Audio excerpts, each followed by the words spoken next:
Deal ਕਰਦੀ ਹੈਗੀ ਆ ਸੋਇਲ ਦੀ ਸਟੱਡੀ ਦੇ ਨਾਲ, ਸੋਇਲ ਦੇ ਬਿਹੇਵੀਅਰ ਦੇ ਨਾਲ, ਤੇ ਇਹਦੀਆਂ ਐਪਲੀਕੇਸ਼ਨ ਵੀ ਕਿੱਥੇ ਕਿੱਥੇ ਐਪਲੀਕੇਬਲ ਹੁੰਦੀ ਹੈਗੀ ਆ ਇਹ ਐਜ਼ ਐਨ ਇੰਜੀਨੀਅਰਿੰਗ ਮਟੀਰੀਅਲ ਦੇ ਤੌਰ ਤੇ।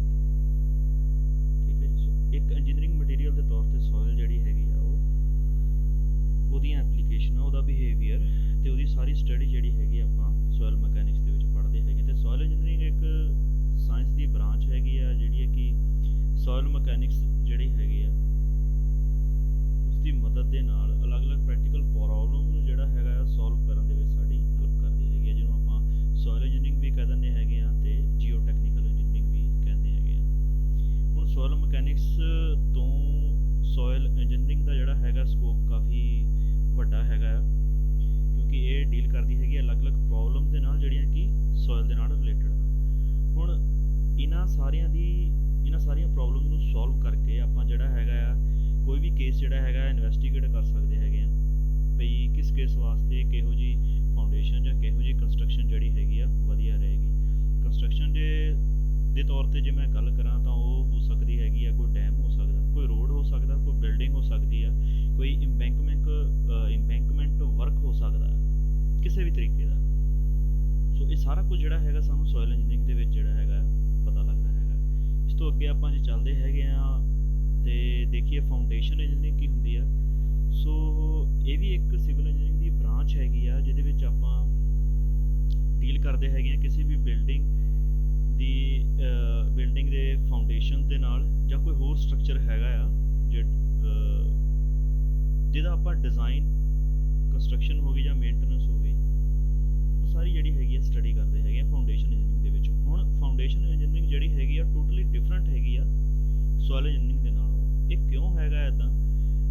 ਕਿਉਂਕਿ ਸੋਇਲ ਇੰਜੀਨੀਅਰਿੰਗ ਦੇ ਵਿੱਚ ਆਪਾਂ ਸਿਰਫ ਜਿੰਨੀ ਵੀ ਗੱਲ ਪੜਾਂਗੇ ਉਹ ਸੋਇਲ ਦੇ ਰਿਲੇਟਡ ਹੀ ਹੋਏਗੀ। ਉਹਦੀਆਂ ਪ੍ਰੋਪਰਟੀਜ਼ ਹੋ ਗਈਆਂ, ਉਸਦੀ ਕੰਪੈਕਸ਼ਨ, ਕੰਸੋਲੀਡੇਸ਼ਨ ਹੋ ਗਈ, ਅਲੱਗ-ਅਲੱਗ ਤਰ੍ਹਾਂ ਦੇ ਟੈਸਟ ਹੋ ਗਏ, ਉਹ ਸਾਰੇ ਸੋਇਲ ਦੇ ਨਾਲ ਹੀ ਕੀਤੇ ਜਾਂਦੇ ਹਨ। ਹਾਲਾਂਕਿ ਉਹ ਬਾਅਦ ਵਿੱਚ ਵਰਤੇ ਜਾਂਦੇ ਹਨ ਅਲੱਗ-ਅਲੱਗ ਚੀਜ਼ਾਂ ਵਾਸਤੇ, ਲੇਕਿਨ ਫਾਊਂਡੇਸ਼ਨ ਇੰਜੀਨੀਅਰਿੰਗ ਜਿਹੜੀ ਹੈਗੀ ਆ ਉਹ ਪੜ੍ਹ ਕੇ ਅਸੀਂ ਕਾਬਲ ਹੋ ਜਾਂਦੇ ਹੈਗੇ ਆ ਬਈ ਸਾਨੂੰ ਪਤਾ ਲੱਗ ਜਾਂਦਾ ਹੈਗਾ ਵੀ ਕਿਹੜੀ ਫਾਊਂਡੇਸ਼ਨ ਆਪਾਂ ਕਿਹੜੀ ਸੋਇਲ ਦੇ ਵਾਸਤੇ ਜਿਹੜੀ ਹੈਗੀ ਆ ਵਧੀਆ ਰਹੇਗੀ।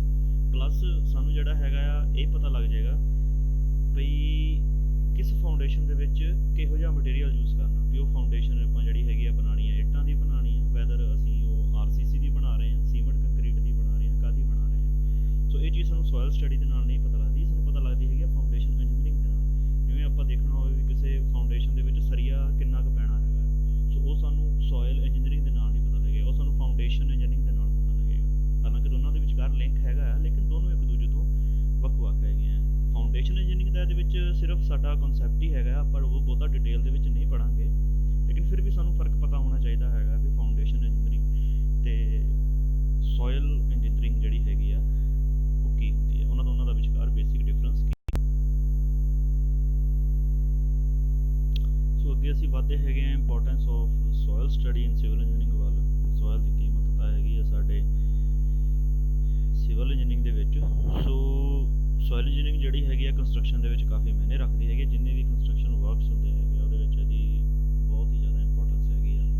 ਹੁਣ ਜਿਵੇਂ ਕੋਈ ਵੀ ਬਿਲਡਿੰਗ ਬਣਦੀ ਹੈਗੀ ਆ, ਕੋਈ ਡੈਮ ਹੋਵੇ, ਕੋਈ ਬ੍ਰਿਜ ਹੋਵੇ, ਕੋਈ ਸੜਕ ਬਣਨੀ ਹੋਵੇ ਜਾਂ ਕੋਈ ਵੀ ਰੈਜ਼ਰਵਾਇਰ ਹੋਵੇ ਜਿੱਥੇ ਆਪਾਂ ਪਾਣੀ ਸਟੋਰ ਕਰਕੇ ਰੱਖੀਦਾ, ਉਹ ਹਮੇਸ਼ਾ ਜਿਹੜੇ ਹੈਗੇ ਸੋਇਲ ਦੇ ਉੱਤੇ ਹੀ ਬਣਦੇ ਆ। ਸੋ ਤਾਂ ਕਿ ਅਸੀਂ ਉਹ ਜਿੰਨੇ ਵੀ ਸਾਡੇ ਸਟਰਕਚਰ ਹੈਗੇ ਆ ਉਹਨਾਂ ਨੂੰ ਸੇਫਲੀ ਬਣਾ ਸਕੀਏ, ਬਜਟ ਦੇ ਵਿੱਚ ਜਿਹੜਾ ਹੈਗਾ ਸਾਡਾ ਖਰਚਾ ਰਵੇ ਤੇ ਇੱਕ ਸਟੇਬਲ ਫਾਊਂਡੇਸ਼ਨ ਜਿਹੜੀ ਹੈਗੀ ਆ ਬਣਾ ਸਕੀਏ, ਤਾਂ ਕਰਕੇ ਜਿਹੜਾ ਹੈਗਾ ਸਾਨੂੰ ਸੋਇਲ ਇੰਜੀਨੀਅਰਿੰਗ ਜਾਂ ਸੋਇਲ ਦੇ ਬਾਰੇ ਸਟੱਡੀ ਜਿਹੜੀ ਹੈਗੀ ਆ ਕਰਨੀ ਪੈਂਦੀ ਆ। ਸੋ ਹੁਣ ਕਿਉਂਕਿ ਜ਼ਿਆਦਾਤਰ ਸਟਰਕਚਰ ਜਿਹੜੇ ਹੈਗੇ ਆ ਸੋਇਲ ਦੇ ਉੱਤੇ ਹੀ ਰੈਸਟ ਕਰਦੇ ਆ, ਸੋ ਇਸ ਕਰਕੇ ਸੋਇਲ ਦਾ ਜਿਹੜਾ ਹੈਗਾ role as a foundation material ਤੇ ਐਜ਼ ਏ ਕੰਸਟਰਕਸ਼ਨ ਮਟੀਰੀਅਲ ਅਲੱਗ-ਅਲੱਗ ਹੈਗਾ ਤੇ ਬਹੁਤ ਹੀ ਜ਼ਰੂਰੀ ਆ। ਸੋ ਆਪਾਂ ਦੇਖਾਂਗੇ ਵੀ ਸੋਇਲ ਦਾ ਜਿਹੜਾ ਹੈਗਾ ਆ ਫੰਡਾਮੈਂਟਲ ਰੋਲ ਕੀ ਹੈਗਾ ਆ ਐਜ਼ ਏ ਫਾਊਂਡੇਸ਼ਨ ਮਟੀਰੀਅਲ। ਹੁਣ ਫਾਊਂਡੇਸ਼ਨ ਜਿਹੜੀ ਹੈਗੀ ਆ ਹਮੇਸ਼ਾ ਸੋਇਲ ਦੇ ਉੱਤੇ ਹੀ ਬਣਦੀ ਆ। ਸੋ ਆਪਾਂ ਦੇਖਾਂਗੇ as a foundation material soil ਦਾ ਜਿਹੜਾ ਹੈਗਾ ਕੀ ਰੋਲ ਆ ਤੇ as a construction material soil ਦਾ ਜਿਹੜਾ ਹੈਗਾ ਕੀ ਰੋਲ ਹੋਏਗਾ। ਦੋਨਾਂ ਬਾਰੇ ਆਪਾਂ ਅਲੱਗ-ਅਲੱਗ ਜਿਹੜਾ ਹੈਗਾ ਪੜ੍ਹਦੇ ਹਾਂ।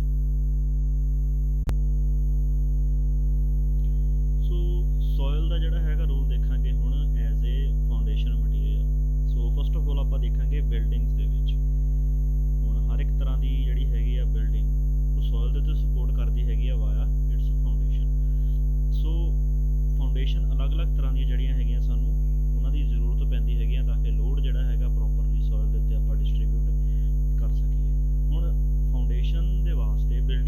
ਫਾਊਂਡੇਸ਼ਨ ਦੇ ਵਾਸਤੇ, ਤਾਂ ਕਿ ਲੋਡ ਉਹਦਾ ਪ੍ਰੋਪਰ ਤਰੀਕੇ ਦੇ ਨਾਲ ਆਪਾਂ ਡਿਸਟਰੀਬਿਊਟ ਕਰ ਸਕੀਏ, ਤਾਂ ਸਭ ਤੋਂ ਵਧੀਆ ਮਟੀਰੀਅਲ ਜਿਹੜਾ ਹੈਗਾ ਰਹੇਗਾ ਉਹ ਹਨ ਸੈਂਡ ਹੋ ਗਈ, ਸਾਡੀ ਗ੍ਰੈਵਲ ਹੋ ਗਈ, ਜਿਹਨੂੰ ਆਪਾਂ ਥੋੜ੍ਹੇ ਮੋਟੇ ਪੱਥਰ ਜਿਹੜੇ ਹੈਗੇ ਅਕਸਰ ਸਾਨੂੰ ਦੇਖਣ ਨੂੰ ਮਿਲਦੇ ਹੈਗੇ ਆ ਸੜਕਾਂ ਦੇ ਵਿੱਚ, ਆਪਾਂ ਕਾਫੀ ਦੇਖੇ ਹੋਣਗੇ ਜਦੋਂ ਪੈਂਦੀਆਂ ਹੈਗੀਆਂ।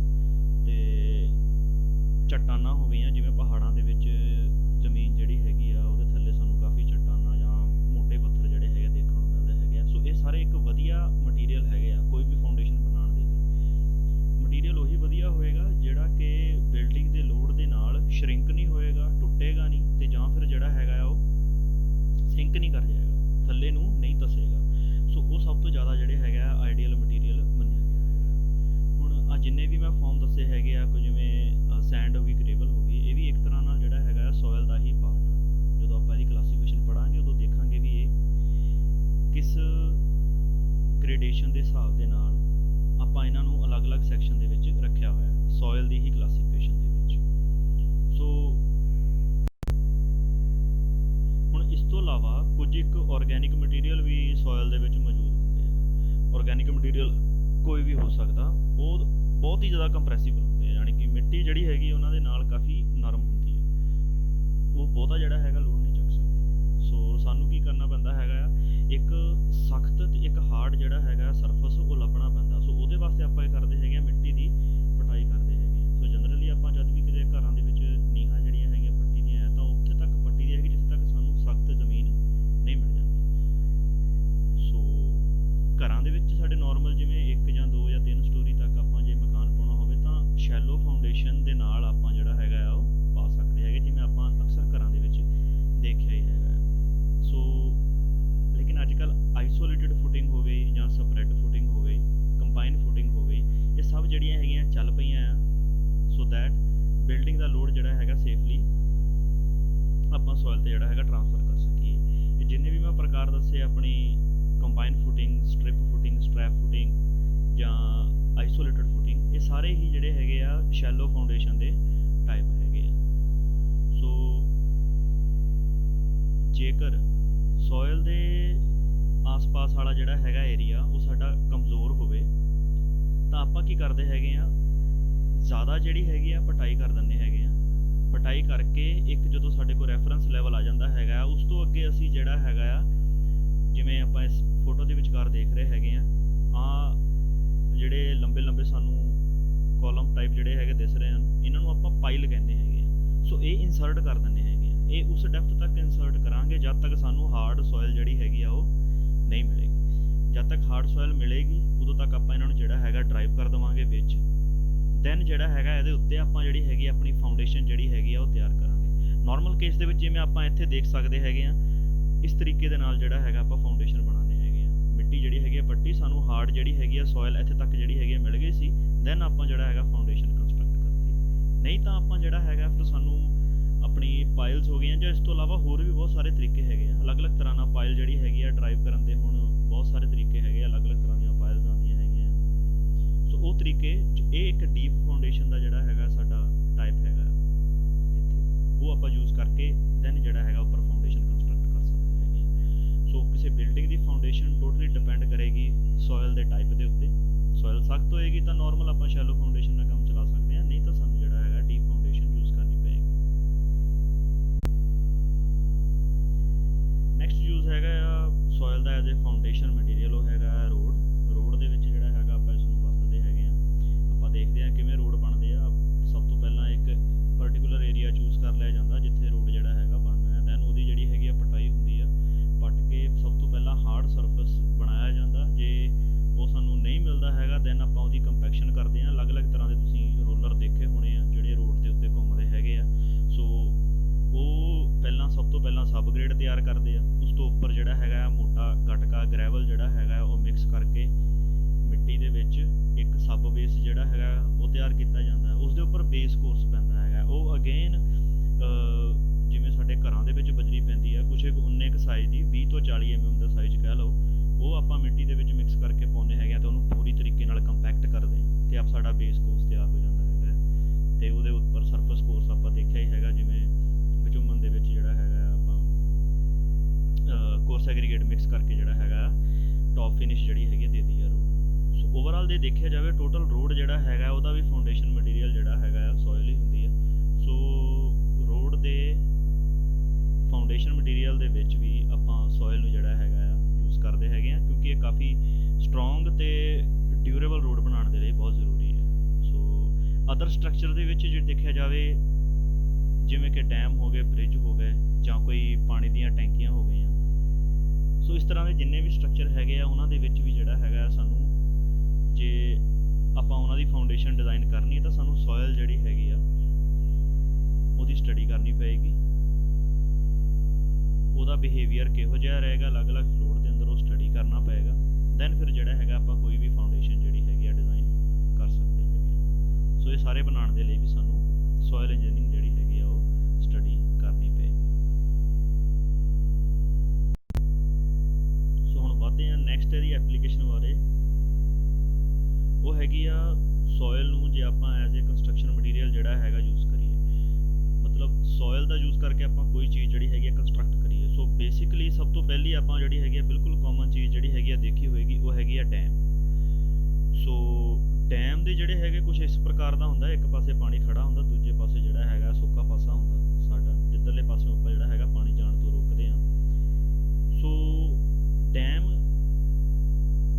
ਮਿੱਟੀ ਦੇ ਜਿਹੜੇ ਹੈਗੇ ਆ ਸਭ ਤੋਂ ਪਹਿਲਾਂ ਬਣਨੇ ਸਟਾਰਟ ਹੋਏ ਸੀਗੇ, ਬਹੁਤ ਹੀ ਪੁਰਾਣੇ ਜਿਹੜੇ ਹੈਗੇ ਟਾਈਮ ਤੋਂ ਆਪਾਂ ਜੇ ਡੈਮ ਜਿਹੜੇ ਹੈਗੇ ਬਣਾਉਣੇ ਆ ਉਦੋਂ ਜਿਹੜਾ ਹੈਗਾ ਆਪਾਂ ਸੋਇਲ ਦਾ ਜਿਹੜਾ ਹੈਗਾ ਯੂਜ਼ ਕਰ ਸਕਦੇ ਹਾਂ। ਸੋ ਉਹ ਪ੍ਰੋਪਰ ਤਰੀਕੇ ਦੇ ਨਾਲ ਟਿਕਿਆ ਰਵੇ, ਉਹ ਜਿਹੜਾ ਹੈਗਾ ਆ ਜ਼ਿਆਦਾ ਪਾਣੀ ਆਉਣ ਦੇ ਨਾਲ ਜਾਂ ਬਹੁਤ ਹੀ ਜ਼ਿਆਦਾ ਪਾਣੀ ਦਾ ਅਮਾਊਂਟ ਜਿਹੜਾ ਹੈਗਾ ਰੋਕ ਕੇ ਸਟੋਰ ਕਰਕੇ ਰੱਖ ਸਕੇ, ਉਸ ਵਾਸਤੇ ਜਿਹੜਾ ਹੈਗਾ ਸਾਨੂੰ ਜਿਹੜਾ ਹੈਗਾ ਸੋਇਲ ਜਿਹੜੀ ਹੈਗੀ ਆ ਉਹਦੀ ਸਟੱਡੀ ਕਰਨੀ ਪਏਗੀ। ਸੋ ਦੈਟ ਜਿਹੜਾ ਆਪਾਂ ਡੈਮ ਬਣਾਇਆ ਹੈਗਾ ਆ ਉਹਦੀ ਜਿਹੜਾ ਹੈਗਾ ਲਾਈਫ ਸਪੈਨ ਜਿਹੜਾ ਹੈਗਾ ਆ ਜ਼ਿਆਦਾ ਰਵੇ, ਉਹਦੀ ਮੇਨਟੇਨੈਂਸ ਜਿਹੜੀ ਹੈਗੀ ਆ ਸਾਡੀ ਲੋ ਰਵੇ। ਨੈਕਸਟ ਇਸ ਤੋਂ ਇਲਾਵਾ ਜਿਹੜਾ ਹੈਗਾ ਆਪਾਂ ਸੋਇਲ ਦਾ ਯੂਜ਼ ਕਰ ਸਕਦੇ ਹੈਗੇ ਆ ਇੰਬੈਂਕਮੈਂਟ ਬਣਾਉਣ ਦੇ ਲਈ। ਇੰਬੈਂਕਮੈਂਟ ਇੱਕ ਪੰਜਾਬੀ ਦੇ ਵਿੱਚ ਕਿਹਾ ਜਾਵੇ ਤਾਂ ਬੰਨ ਜਿਹਨੂੰ ਆਪਾਂ ਕਹਿ ਦਿੰਦੇ ਹੈਗੇ ਆ ਉਹ ਹੁੰਦੀ ਆ।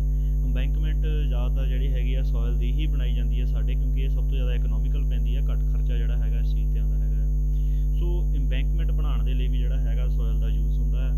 ਸੋ ਇੰਬੈਂਕਮੈਂਟ ਵੀ ਫਿਰ ਤਾਂ ਹੀ ਵਧੀਆ ਬਣ ਸਕਦੀ ਹੈ ਜੇ ਸਾਨੂੰ ਸੋਇਲ ਦੇ ਬਾਰੇ ਵਧੀਆ ਪਤਾ ਹੈਗਾ, ਸਾਨੂੰ ਅਸੀਂ ਜਾਣ ਸਕਦੇ ਹਾਂ ਵੀ ਉਹ ਜਿਹੜੀ ਹੈਗੀ ਆ ਸੋਇਲ ਕਿੰਨਾ ਕੁ ਜਿਹੜਾ ਹੈਗਾ ਪ੍ਰੈਸ਼ਰ ਰੋਕ ਕੇ ਰੱਖ ਸਕਦੀ ਹੈ, ਚਾਹੇ ਉਹ ਪਾਣੀ ਦਾ ਹੋਵੇ। ਜਿਵੇਂ ਇੰਬੈਂਕਮੈਂਟ ਤੁਸੀਂ ਦੇਖੀ ਹੋਣੀ, ਨਹਿਰਾਂ ਦੇ ਕੰਢਿਆਂ ਦੇ ਉੱਤੇ ਇੰਬੈਂਕਮੈਂਟ ਜਿਹੜੀ ਹੈਗੀ ਆ ਬਣਾਈ ਹੁੰਦੀ ਹੈ, ਵੱਡੇ ਵੱਡੇ ਬੰਨ ਹੁੰਦੇ ਹੈਗੇ ਆ। ਸੋ ਇੰਬੈਂਕਮੈਂਟ ਬਣਾਉਣ ਵਾਸਤੇ ਵੀ ਜਿਹੜਾ ਹੈਗਾ ਸੋਇਲ ਦਾ ਯੂਜ਼ ਹੁੰਦਾ ਹੈਗਾ। ਸੋ ਇਸ ਤੋਂ ਇਲਾਵਾ ਜਿਹੜਾ ਹੈਗਾ ਆ ਆਪਾਂ ਦੇਖਿਆ ਹੋਣਾ ਬ੍ਰਿਕਸ, ਜਿੰਨੀਆਂ ਵੀ ਇੱਟਾਂ ਜਿਹੜੀਆਂ ਹੈਗੀਆਂ ਬਣਦੀਆਂ ਹੈਗੀਆਂ ਉਹ ਸਾਰੀਆਂ ਸੋਇਲ ਦੀਆਂ ਹੀ ਬਣਦੀਆਂ ਹੈਗੀਆਂ। ਸੋ ਇੱਕ ਖਾਸ ਕਿਸਮ ਦੀ ਜਿਹੜੀ ਹੈਗੀ ਆ ਸੋਇਲ ਹੀ ਇੱਟਾਂ ਵਾਸਤੇ ਜਿਹੜੀ ਹੈਗੀ ਆ ਵਰਤੀ ਜਾਂਦੀ ਹੈ, ਉਹਦੇ ਵਿੱਚ ਅਲੱਗ-ਅਲੱਗ ਤਰ੍ਹਾਂ ਦੇ ਉਹਦੇ ਕੌਂਸਟੀਟਿਊਐਂਟ ਹੋਣ, ਫਿਰ ਹੀ ਜਿਹੜਾ ਹੈਗਾ ਆਪਾਂ ਇੱਟਾਂ ਬਣਾ ਸਕਦੇ ਹੈਗੇ ਆ। ਸੋ ਜੇ ਮਿੱਟੀ ਪ੍ਰੋਪਰ ਸਹੀ ਤਰੀਕੇ ਦੀ ਨਹੀਂ ਹੈਗੀ ਤਾਂ ਇੱਟਾਂ ਜਾਂ ਤਾਂ ਜਿਹੜੀਆਂ ਹੈਗੀਆਂ ਵਿੰਗੀਆਂ ਟੇਢੀਆਂ ਹੋ ਜਾਊਗੀਆਂ, ਜਾਂ ਉਹਨਾਂ ਦੇ ਵਿੱਚ ਤਰੇੜਾਂ ਆ ਜਾਣਗੀਆਂ, ਉਹਨਾਂ ਦੇ ਐਜ ਜਿਹੜੇ ਹੈਗੇ ਆ ਪੁਰਣਗੇ। ਉਹ ਟੋਟਲੀ ਜਿਹੜਾ ਹੈਗਾ ਡਿਪੈਂਡ ਕਰਦਾ ਹੈਗਾ ਵੀ ਸੋਇਲ ਦੀ ਜਿਹੜੀ ਹੈਗੀ ਆ ਉਹਦੇ ਵਿੱਚ ਕਿਹੜੇ ਕਿਹੜੇ ਇਨਗਰੀਡੀਐਂਟ ਜਾਂ ਕੌਂਸਟੀਟਿਊਐਂਟ ਅਵੇਲੇਬਲ ਹੈਗੇ ਆ। ਸੋ ਇੱਟਾਂ, ਸੋ ਇਸ ਕਰਕੇ ਜੇ ਆਪਾਂ ਬ੍ਰਿਕਸ ਜਿਹੜੀਆਂ ਹੈਗੀਆਂ ਉਹਦੀ ਮੈਨੂਫੈਕਚਰਿੰਗ ਕਰਨੀ ਹੈਗੀ, ਉਹਦੇ ਵਾਸਤੇ ਵੀ ਸਾਨੂੰ ਸੋਇਲ ਦੀ ਜਿਹੜੀ ਹੈਗੀ ਸਟੱਡੀ ਕਰਨੀ ਪਏਗੀ, ਉਹਦੀ ਨੌਲੇਜ ਜਿਹੜੀ ਹੈਗੀ ਰੱਖਣੀ ਪਏਗੀ, ਤਾਂ ਕਿ ਜਿਹੜਾ ਹੈਗਾ ਇੱਕ ਫਸਟ ਕਲਾਸ ਬ੍ਰਿਕ ਜਿਹੜੀ ਹੈਗੀ ਉਹ ਬਣਾਈ ਜਾ ਸਕੇ। ਸੋ ਇਸ ਤੋਂ ਇਲਾਵਾ ਕੁਝ ਹੋਰ ਇੱਕ ਸਟਰਕਚਰ ਹੋ ਗਏ ਜਿਨ੍ਹਾਂ ਦੇ ਵਿੱਚ ਸੋਇਲ ਦੀ ਵਰਤੋਂ ਹੁੰਦੀ ਹੈ। ਤੁਸੀਂ ਦੇਖਿਆ ਹੋਣਾ ਵੀ ਪਹਾੜਾਂ ਦੇ ਵਿੱਚ ਲੈਂਡ ਸਲਾਈਡਿੰਗ ਹੁੰਦੀ ਆ, ਪਹਾੜ ਵੱਡੇ ਵੱਡੇ ਡਿੱਗ ਜਾਂਦੇ ਆ, ਤੇ ਆਪਾਂ ਜੇ ਕਿਤੇ ਪਹਾੜਾਂ ਵੱਲ ਦੇ ਪਾਸੇ ਗਏ ਹੋਈਏ ਤਾਂ ਤੁਸੀਂ ਦੇਖਿਆ ਹੋਣਾ ਵੀ ਉੱਥੇ ਪਹਾੜਾਂ ਦੇ ਨਾਲ ਇੱਕ ਜਿਹੜੀ ਹੈਗੀ ਆ ਇੱਕ ਕੰਧ ਟਾਈਪ ਜਿਹੜਾ ਹੈਗਾ ਕੁਝ ਇੱਕ ਸਟਰਕਚਰ ਬਣਾਇਆ ਹੁੰਦਾ। ਜਿਵੇਂ ਇੱਥੇ ਆ ਹੈਗਾ ਆ, ਮੰਨ ਲਓ ਆਹ ਸੜਕ ਹੈਗੀ ਆ ਇਸ ਪਾਸੇ ਵੱਲ, ਤੇ ਆਹ ਉੱਪਰ ਜਿਹੜੀ ਹੈਗੀ ਆ ਪਹਾੜੀ ਹੈਗੀ ਆ ਇਸ ਪਾਸੇ ਵੱਲ। ਸੋ ਉਹ ਪਹਾੜੀ ਦੀ ਮਿੱਟੀ ਰੋਕਣ ਵਾਸਤੇ ਇੱਕ ਸਟਰਕਚਰ ਤਿਆਰ ਕਰਦੇ ਹੈਗੇ ਜਿਹਨੂੰ ਆਪਾਂ ਰਿਟੇਨਿੰਗ ਵਾਲ ਕਹਿੰਦੇ ਹੈਗੇ। ਸੋ ਇਹਦਾ ਨਾਂ ਹੈਗਾ ਰਿਟੇਨਿੰਗ ਵਾਲ।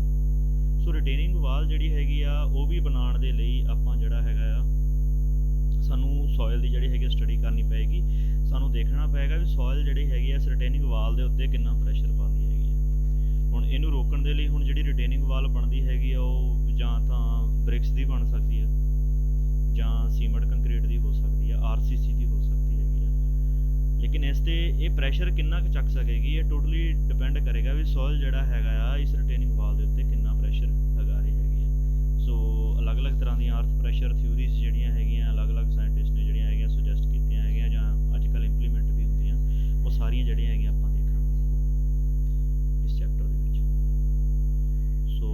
ਬਸ ਇੰਨਾ ਹੀ। ਨੈਕਸਟ ਜਿਹੜਾ ਹੈਗਾ ਆਪਾਂ ਦੇਖਾਂਗੇ ਅਗਲੀ ਵੀਡੀਓ ਦੇ ਵਿੱਚ। ਤੇ